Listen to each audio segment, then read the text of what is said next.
ইসলামী bank বগুড়ার বড়গোলা শাখা শিবগঞ্জ উপজেলার আফাকু কোল্ড স্টোরেজ লিমিটেডের নামে খেলাপি ৩৮,৪৬,৭৬,০০০ টাকা পরিশোধে কলব্যাক নোটিশ জারি করেছে। ইসলামী ব্যাংক বগুড়া শাখার প্রধান মোহাম্মদ তৌহিদ রেজা সিডিসি এস স্বাক্ষরিত এই নোটিশে প্রতিষ্ঠানটির চেয়ারম্যান নাগরিক ঐক্যের আহ্বায়ক মাহমুদুর রহমান মান্না এবং তার অংশীদার জুলাই গণহত্যার ৯ মামলার পলাতক আসামি ও উপজেলা আওয়ামী লীগের সিনিয়র সহসভাপতি এবিএম নাজমুল কাদির শাহজাহান চৌধুরীকে চূড়ান্ত সতর্কতা প্রদান করা হয়েছে। ব্যাংক কর্তৃপক্ষ গত ৩ ডিসেম্বর এই নোটিশ ইস্যু করলেও ৫ ডিসেম্বর রিপোর্ট লেখার সময় পর্যন্ত নোটিশটি মাহমুদুর রহমান মান্নার হাতে পৌঁছেনি বলে তার ঘনিষ্ঠ সূত্র জানিয়েছে। এদিকে এই নোটিশটি বিভিন্ন ফরম্যাটে ফেসবুক সহ সোশ্যাল মিডিয়ায় প্রকাশিত হয় তার নির্বাচনী এলাকায় তোলপাড় চলছে। কারণ স্থানীয়দের জানানো হয়নি যে মান্না এত বড় মাপের ঋণ খেলাপি শিল্পপতি ও ব্যবসায়ী। সোশ্যাল মিডিয়ায় প্রশ্ন উঠেছে, যেই আওয়ামী লীগকে কেন্দ্র করে তিনি দীর্ঘদিন সমালোচনা করে আসছেন, ঠিক সেই দলেরই এক প্রভাবশালী নেতার সঙ্গে তিনি ব্যবসায় যুক্ত।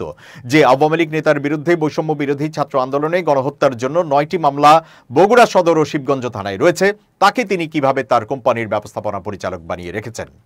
খোঁজ নিয়ে দেখা গেছে, ইসলামী ব্যাংকের চিঠিতে দাবি করা হয়েছে আফাকু কোল্ড স্টোরেজ একটি লাভজনক প্রতিষ্ঠান হওয়া সত্ত্বেও প্রতিষ্ঠানটির চেয়ারম্যান হিসেবে তিনি ইচ্ছাকৃতভাবে ঋণ পরিশোধ করেননি। বারবার নোটিশ করা হলেও টাকা পরিশোধের কোনো চেষ্টাই করেননি মান্না।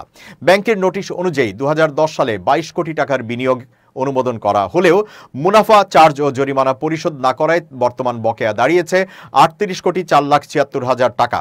১৮ ডিসেম্বরের মধ্যে পরিশোধ না হলে ইসলামী ব্যাংক আইনি ব্যবস্থা নেওয়ার ঘোষণা দিয়েছে। পুলিশের বিশেষ শাখার তথ্য মতে প্রতিষ্ঠানের ব্যবস্থাপনা পরিচালক শাহজাহান চৌধুরী গত ১৯ আগস্ট ২০২৪ তারিখে আমেরিকায় পালিয়ে যান। অনেকের সন্দেহ, শাহজাহান চৌধুরীর মাধ্যমে আমেরিকায় এই টাকা পাচারের সঙ্গে হয়তো মাহমুদুর রহমান মান্না জড়িত।